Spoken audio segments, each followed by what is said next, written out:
Jolly இன்னைக்கு ஹோட்டலுக்கு சாப்பிட போறோம். ஹோட்டல் வர போகுது. ஐ சாப்பாடு வருது, ஒரு புடி பிடிக்க போறோம்.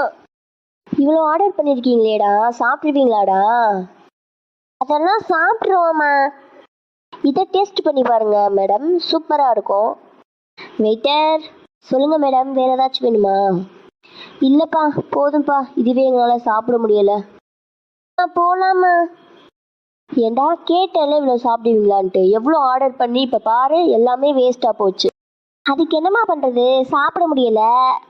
உங்களுக்குலாம் சாப்பாட்டோட அருமை என்னன்னு காமிச்சாதான் நீங்களாம் சரிப்பட்டு வருவீங்க. பாத்தியா, அதுவும் ஒன்னே மாதிரி ஒரு குழந்தை தானே, அது தட்டில் சாப்பாட்டை பாத்தியா? இங்கே நிறையா பேர் அரை வயிற்றோடவும் கால் வயிற்றோட தாண்டா சாப்பிடாம கிடக்குறாங்க. அதுவும் சில பேர் சுத்தமாக சாப்பிட்றதே இல்லை. அப்படி இருக்கும்போது நீங்கள் இன்னைக்கு எவ்வளோ சாப்பாடு வேஸ்ட் பண்ணீங்கன்ட்டு பார்த்தீங்களா? சாரிம்மா, இனிமேல் நாங்கள் இந்த மாதிரி தப்பு பண்ணவே மாட்டோம்மா. பெருசாக ஒன்றும் பண்ண தேவையில்ல.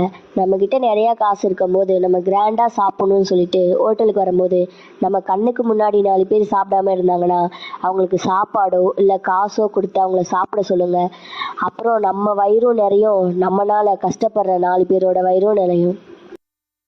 சரிம்மா, இனிமே அப்படியே பண்ணுவோம். என்னையும் மன்னிச்சிடுமா. நானும் பிள்ளைங்க கேட்டாங்கன்னு சொல்லிட்டு அவ்வளோ வாங்கி கொடுத்துருக்க கூடாது. எனக்கு தெரியும் நீங்கள் எல்லாரும் புரிஞ்சுக்குவீங்கன்னு.